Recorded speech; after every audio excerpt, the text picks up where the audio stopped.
In the heart of Pennsylvania, a quaint house awaits the arrival of the Smurl family, promising suburban bliss. The Smurl family, Jack, Janet, Dawn, Heather, and Melissa, arrive with hearts full of hope, ready to start anew. As they unload their lives from the U-Haul, optimism shines on their faces, masking an underlying unease. Dawn and Heather carry a box together, their laughter echoing. Yet a subtle tension hangs in the air, unseen but felt. Melissa skips ahead, unaware of the unseen forces at play, her innocence a stark contrast to the lurking shadows. In the cozy kitchen of the Smurl home, the family gathers for dinner, a scene of warmth tinged with Jack's underlying stress. The kitchen is filled with chatter and laughter, but Jack remains preoccupied, his mind elsewhere. Abruptly, the lights begin to flicker, disrupting the domestic tranquility. The violent flickering intensifies, casting the room into chaos and hinting at unseen forces at play. The erratic lights suddenly cease, leaving the Smurl home in an unnerving stillness. Janet dismisses the supernatural event, attributing it to faulty wiring. Dawn regards the silence with skepticism. Perched on the floral sofa, Heather clings to Melissa, their young faces betraying their fear. Under the relentless sun, Jack wrestles with his temperamental car, his brow slick with sweat. The clatter of metal grates on the tranquility as the engine stubbornly resists. A menacing growl rumbles from the nearby woods, a stark warning cutting through the air. Dismissing the foreboding sound, Jack shrugs, returning to his mechanical battle. Janet is alone in her bedroom, an icy breeze chilling her to the bone. A dark shadow dances in the corner, an ominous presence in the dim light. Janet's breath hitches as she notices the shadow, her eyes widening in fear. Gasps. She stares intently, her heart pounding in her chest. The shadow vanishes, leaving Janet alone with her fear. Bathed in morning light, the kitchen awakens as Janet stirs her coffee, a silent prelude to unease. Jack stands at the counter, preparing a sandwich, a mundane task juxtaposed against the growing sense of foreboding. Janet's voice breaks the calm. "I saw a shadow last night." Jack pauses, questioning. "A shadow? What do you mean?" Janet describes the unsettling encounter. In the living room, it was dark and moved quickly. Jack dismisses her fears. "Probably just your imagination, honey. You were tired." In the suffocating silence, Jack cautiously descends into the basement, each step echoing with foreboding. The air hangs thick and heavy as Jack senses reel from the musty odor.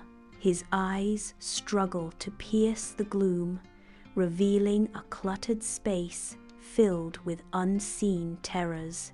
A dark, viscous liquid glistens ominously on the floor, beckoning Jack closer. Suddenly, searing pain tears across Jack's back, shattering the silence.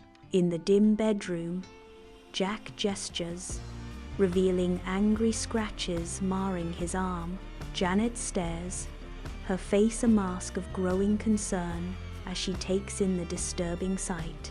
Janet's voice trembles as she asks, "Oh, Jack, what happened?" Jack replies, his voice laced with uncertainty. "I don't know, but I don't like it." Desperation creeps into Janet's tone as she suggests, "We need to do something. Maybe we should call a priest." Jack questions, his eyes widening with disbelief. "A priest? Do you think it's that serious?" Bathed in the vibrant hues of stained glass light, Jack and Janet sit in Father Nichol's office, their unease palpable. Jack's voice trembles as he begins, "Father, we don't know where else to turn. Things have been happening at our house. Strange things." Janet's eyes plead for help. "Things we can't explain. We're scared." Father Nichols listens, his face thoughtful. Father Nichols responds, his words measured. "I understand you're distressed." He cautions, "I'm a man of faith, but also a man of reason." In the stillness of the Smurl living room, Father Nichols stands, a beacon of faith against unseen forces. With solemn purpose, he begins to bless the house, his every gesture imbued with hope. His voice fills the air, reciting ancient prayers, a shield against the encroaching darkness. He begins a simple exorcism, his voice rising in intensity, challenging the unseen presence. Yet, despite his efforts, the air remains undisturbed, the silence unbroken, the battle unwon. Deep in the night, an unnerving energy surges through the Smurl home, setting the stage for the unexplained. A child's innocent toy becomes a harbinger of chaos, spinning uncontrollably as the unseen presence intensifies. Books erupt from the shelves in a violent cascade, their pages scattering like frightened birds fleeing a predator. The bedroom door slams shut with a deafening boom, trapping the family in a nightmare made real by an unknown entity. In the dim light of their bedroom, Dawn, Heather, and Melissa gather, their faces reflecting stark terror. Pale with fear, they seek solace in prayer, their voices barely audible. Heather's voice trembles as she whispers her plea into the darkness. Melissa's eyes dart nervously around the room as she whispers a prayer. Their collective fear fills the room, each word a fragile shield against the unknown. In their shared terror, they cling to each other, seeking comfort in unity. In the dim light of their living room, Jack and Janet's faces betray a growing dread. Their eyes meet, a silent acknowledgement of the terror that binds them. The weight of their predicament crashes down upon them, heavy and suffocating. They exchange a look, the silence speaking volumes of their shared terror. A chilling realization grips them. The forces at play are beyond their control. The room seems to shrink around them as the true horror of their situation dawns. The Smurl family gathers in their yard, their expressions a mixture of dread and disbelief. Each nervous glance at the house amplifies the growing unease. A shared sense of fear binds them together as they remain rooted outside their home. Their faces tell a tale of unseen horrors lurking within the walls of their seemingly ordinary home. The house looms behind them, a silent backdrop to their mounting anxiety. Sunlight bathes the library as Janet immerses herself in ancient texts. Janet is researching paranormal phenomena, her brow furrowed in concentration. Janet flips through aged pages, her expression shifting with each discovery. She flips through a page, her eyes widening slightly as she comes across information about E.D. and Lauren Warren, renowned demonologists. A revelation dawns as Janet uncovers details about Ed and Lorraine Warren, legendary demonologists. Janet scribbles furiously in her worn notebook, connecting the dots in her paranormal quest. In the Smurl's living room, Jack stands frozen, a storm of hesitation brewing within. Janet approaches, her eyes reflecting a firm resolve, a beacon of hope in the tense atmosphere. She reaches out, her touch a gentle reassurance, a silent promise of support. Their hands meet, a simple gesture that speaks volumes of their shared burden and unwavering commitment. Janet's voice cuts through the silence, filled with a quiet determination. "It's the right thing to do, Jack. We need their help." The weight of her words hangs heavy in the air, a stark reminder of the daunting path ahead. Sunlight pierces Warren's office, illuminating the silent exchange between Ed, Lorraine, Jack, and Janet. Lorraine's gaze intensifies, her brow furrowed as she focuses on Janet, sensing a powerful demonic presence. Jack sits motionless, listening intently to the narrative unfolding before him, the weight of the situation heavy in the air. Janet remains still, the sunlight casting long shadows that amplify the palpable tension in the room. Lorraine senses a powerful, demonic presence. The room is filled with an unspoken dread as the sunlight streams through the window, illuminating the presence.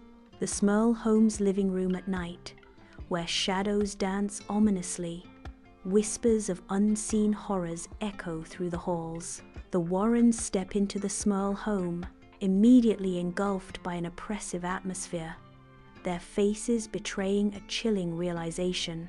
An unseen force looms, the air thick with dread as the Warrens brace themselves for the horrors within. The oppressive atmosphere intensifies, a palpable sense of dread enveloping the Warrens as they delve deeper into the haunted abode. The basement's shadows play tricks on the eye as Ed and Lorraine enter, flashlight cutting through the thick, swirling dust. Lorraine pauses, her face etched with curiosity as she gazes around the dimly lit space. Suddenly, a wave of intense emotion washes over Lorraine as her expression shifts to concern, a sharp intake of breath, and Lorraine clutches her head as if battling an unseen force. Her body tenses, every muscle straining against an invisible presence. In the Smurl's bedroom, the Warrens find themselves enveloped in an atmosphere charged with palpable tension, where shadows weave tales of the unknown. Ed Warren's urgent gestures cut through the silence, his face a canvas of deep concern as he confronts the unseen. Lorraine Warren's gaze sweeps across the room, her eyes piercing the veil of the visible, seeking to understand the sinister presence that lurks. "We're dealing with something powerful here, something demonic," Ed Warren declares, his words heavy with dread. In the dimly lit living room, the air crackles with an unseen energy as Ed and Lorraine Warren begin their spectral investigation. Lorraine closes her eyes, her face a mask of concentration as she reaches out, sensing the unseen. A cold spot chills Lorraine's extended hand, confirming their deepest fears. Religious artifacts cast eerie shadows, underscoring the dark presence infesting the Smurl home. The Warrens, undeterred, their faces etched with unwavering resolve. The Smurl home transforms into a vortex of terror as chairs and tables defy gravity, swirling in a chaotic dance. Crimson streaks mar the walls, painting a gruesome tableau of unseen horror. Ethereal figures flicker into existence, only to vanish in the blink of an eye, leaving a chilling void. The very air vibrates with an unseen force, crackling with malevolent energy. A wooden table rises violently, spinning as a dark energy fills the room. The walls of the home ooze with red, as if the house itself is bleeding. In the dead of night, an invisible force seizes Janet, her terror palpable. A sudden, brutal force hurls Janet through the air. Janet crashes violently against the distant wall, the impact echoing in the stillness. She crumples to the floor, broken and breathless, the unseen presence looming.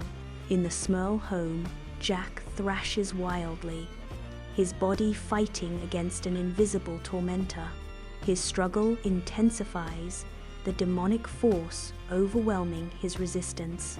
The unseen power hurls Jack backwards with terrible force. Jack slams against the wall, the impact echoing through the room. Eerie light fills the Smurl's kitchen, painting the scene with distorted shadows. Frozen in place, the daughter's eyes reflect the terror of the unfolding nightmare. Pale faces reveal the deep trauma etched into their expressions, a mark of the night's horrors. The kitchen stands as a silent witness, the eerie light intensifying the horror. Their wide eyes capture the unspeakable, their silence amplifying the dread in the air. The trauma of the night etches itself into their memories, a haunting tableau of fear and dread. Sunlight pierces the stained glass windows, casting a celestial glow on the sacred space. In Father Nichols' dimly lit office, Ed and Lorraine Warren sit opposite him, their expressions serious. Father Nichols leans forward, his brow furrowed with concern as he absorbs their words. The weight of untold stories hangs heavy in the air, each shadow a testament to unseen battles. The church stands silent, a fortress of faith against the encroaching darkness.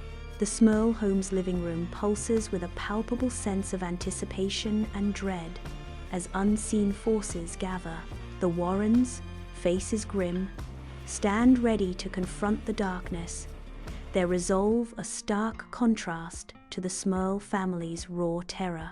Father Nichols, his face a mask of solemn determination, prepares to invoke divine protection against the encroaching evil. Huddled together, the Smurls cling to one another, their eyes wide with a mixture of fear and desperate hope for salvation. The air crackles, unseen energy swirling around them as the confrontation draws near. A collective breath is held, a silent plea for deliverance hanging heavy in the air. As the battle for their home begins, the Smurl home, cast in shadow, transforms into a battleground of unseen forces. The exorcism begins, the air heavy with impending doom and spiritual struggle. An unseen demonic presence wreaks havoc, lashing out with furious intensity. Sacred objects are desecrated, symbols of faith shattered against the unforgiving floor. The battle intensifies, the house groaning under the weight of the spiritual conflict. Lorraine awakens abruptly in the dead of night, her eyes reflecting pure terror. Moonlight casts an eerie glow, painting the room with shadows and secrets. She clutches her chest, gasping for air as the weight of understanding crashes down. Ancient symbols flash before her eyes, a desolate landscape stretching into infinity. A shadowy demon lurks in the darkness, its presence a chilling omen. The Smurl home becomes a battleground, the air thick with unseen energy. The exorcism escalates, the demon's power unleashed. Faces are contorted with terror, etched with the exhaustion of the fight. The room pulsates with an otherworldly force, testing the limits of reality. A crescendo of chaos as the demon's influence peaks. The battle for the Smurl home rages on, the outcome hanging precariously in the balance. In the dimly lit living room, shadows dance ominously as Jack stands, a beacon of resolve against the encroaching darkness. His eyes blaze with a mixture of fear and determination, casting long, distorted shadows that amplify the room's eerie atmosphere. An unseen force permeates the air, crackling with unnatural energy that heightens the tension. He stands rigid, a lone figure bracing against the unknown, his every muscle tense. In the Smurl home, The air vibrates with the aftermath of chaos, thick with ozone and dread. The demon recoils, its form flickering in the dim light, a wounded beast cornered. Malevolent energy radiates from its eyes, promising future torment. With a chilling declaration, the demon vows, "This is not over, I will return." The room seems to darken at the demon's words, the shadows deepening as if in response. The demon's eyes burn even brighter, a final surge of defiance before it fades into the darkness. The Smurl home becomes the epicenter of frenzy as news vans and reporters descend, transforming the once peaceful street into a spectacle of flashing lights and probing questions. The quiet, suburban street is now a chaotic scene, reflecting the public's sudden fascination with the family's story. Cameras flash incessantly, capturing every movement, every shadow, turning the family's private ordeal into a public drama. The air crackles with anticipation as microphones are thrust forward, each one a conduit for the world's insatiable curiosity. Neighbors peek from behind curtains, their faces a mixture of fear and fascination as their once ordinary street becomes the stage for an extraordinary drama. The Smurl home, once a haven of peace, is now besieged, its walls echoing with the clamor of the outside world, its occupants trapped in the glare of unwanted attention. Under the harsh glare of studio lights, the Smurls sit, visibly shaken by unseen forces. Beside them, E.D. and Lorraine Warren, seasoned in the arcane, offer a stark contrast in composure. Across the stage, two skeptics lean forward, their expressions challenging, ready to dissect the supernatural claims. Cameras roll, capturing every flicker of emotion, every nuance of doubt in the unfolding debate. The room breathes with a heavy silence, the air thick with unseen tension. Shadows cling to the edges of the room, distorting familiar shapes into unsettling forms. A subtle creak echoes through the stillness as the furniture settles under an invisible weight. Though the overt disturbances have faded, the air remains charged with an eerie, lingering unease. In the dead of night, Janet writhes in her bed, her face a canvas of torment. Unseen demons grip her mind as shadows mock her from the walls. The moonlight casts an eerie glow, illuminating her silent battle. Trapped in the throes of a nightmare, Janet's breath hitches in her throat. Each toss and turn reveals the depth of her unseen torment. The kitchen is bathed in a soft, ethereal glow as sunlight weakly filters through the window, illuminating dust motes in the air. An unnatural stillness permeates the room, contrasting sharply with the mundane arrangement of neatly stacked dishes. A chipped mug sits conspicuously on the counter, a silent testament to imperfection amid forced normalcy. On the table, a half-finished bowl of cereal hints at interrupted routines and lingering disturbances. The air carries a faint, haunting scent of burnt sage, a lingering reminder of recent paranormal activity. The attempt to create a sense of normalcy is overshadowed by an underlying tension, a palpable sense of unease. The basement air hangs heavy, thick with the scent of dust and secrets. As Jack cautiously descends into the gloom, he moves deeper into the shadows, each step measured, the weight of untold stories pressing in around him. His eyes fix on a section of the wall, an anomaly that stirs a sense of unease within him. A hidden room stands revealed, its secrets beckoning from the darkness beyond. In the hidden room, dust dances in the pale moonlight, illuminating bizarre symbols etched into the floor. Ancient tomes crowd the shelves, their cracked leather bindings whispering forgotten secrets in the chilling air. The beam of his flashlight falls upon a tarnished silver dagger, resting ominously on a blood-stained altar. A wave of nausea grips Jack as a horrifying truth dawns in the incense-choked air. In the Smurl home, bathed in warm lamplight, Jack stands as shadows flicker around him.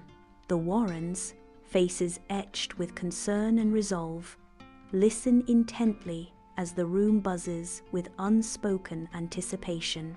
Bookshelves overflow with arcane knowledge, their silent volumes bearing witness to the unfolding drama. They realize the demon is connected to the history of the house. The revelation hangs heavy in the air. The house's history intertwines with the demonic presence, binding the Warrens and Jack to a terrifying fate. The Warrens step into the Smurl home, their faces etched with grim resolve. Each room whispers of darkness, illuminated only by the eerie dance of flashlights and candlelight. Ancient prayers echo through the house as the Warrens begin the final exorcism, their voices rising against the unseen. The ritual intensifies, centering on a hidden room, its secrets veiled, its location a mystery. Driven by instinct, the Warrens move closer to the heart of the haunting, the air growing heavy with anticipation. A suffocating stillness descends as the hidden room exhales the stench of sulfur and ozone. The air hangs heavy, thick with the lingering essence of a banished demon. Silence reigns, broken only by the faint creaks of the old house settling. An eerie calm settles, a deceptive mask over the terror that once gripped the Smurl home. The Smurl family stands outside their home, the weight of their ordeal evident in their weary faces. A sense of relief washes over them as they breathe in the fresh air. The oppressive energy finally lifted. The ordeal has left an indelible mark, etching lines of experience onto their faces and shaping their weary postures. Their shared experience binds them together, a silent testament to the trials they have overcome. The courtroom buzzes with anticipation as Jack, visibly nervous, stands at the witness stand. Janet offers a reassuring glance, her presence a silent promise of support in the tense atmosphere. Sunlight bathes the courtroom, illuminating the gravity of the moment as dust motes dance in the air. Before them, a panel of judges sits in stern judgment, their expressions revealing nothing. Sunlight floods the Warrens' office, casting long shadows across the shelves filled with occult books and mysterious artifacts. Ed and Lorraine Warren sit across from each other, the Smurl case file lying heavily between them. Lorraine's gaze is intense, a silent acknowledgement of the lingering questions that haunt the Smurl case. Ed returns her look, a shared understanding passing between them in the sunlit room. The Smurl case file sits open, its contents a silent testament to the darkness they confront. The Warrens exchange a look, a wordless agreement to delve deeper into the mysteries that remain. Under a bright, indifferent sky, the Smurl home stands rejuvenated, its fresh paint a stark mask over buried secrets. A moving truck arrives, its mundane presence a jarring contrast to the unseen horrors within. Unburdened by knowledge, a new family unloads their lives, box by box, into the waiting house. Each item carried inside is a step further into a haunted legacy, a dance with the unknown. Innocence fills the air as laughter echoes, unaware that the walls hold memories of terror. The house watches, silent and patient, as history prepares to repeat itself. A young girl lies in bed, her eyes wide, adjusting to the shadows of her new room. The soft creak of a floorboard pierces the silence. She freezes, her breath held, listening intently to the unfamiliar sounds of the house. A moment stretches into an eternity as she strains to identify the source of the noise. Shrugging off her unease, she settles back into the pillows, dismissing the sound as nothing. Deep in the Smurl's basement, darkness reigns, and the air hangs heavy with unseen dread. A sinister shadow stirs, defying the stillness. The darkness seems to writhe, as if alive. The temperature drops as an unseen presence makes itself known. An oppressive silence descends, broken only by the frantic beating of unseen hearts. Beneath the vast expanse of the open sky, the final resting places of Ed and Lorraine Warren stand in solemn silence. The air hangs heavy, pregnant with untold tales of spectral encounters. The wind whispers gently through the cemetery, carrying echoes of past mysteries. A quiet voice breaks the stillness. The haunting may be over, but the questions remain. Even in death, the Warrens' legacy of eerie investigations lingers, leaving us to ponder the mysteries that lie just beyond our perception. The Smurl home looms against the night, a dark silhouette under the moon's gaze. The air hangs still, as if holding its breath, waiting. A faint whisper stirs, a chilling echo from the house's depths. The whisper grows into a ghostly sigh, hinting at unseen presences. The house stands as a silent sentinel, its secrets guarded by the night.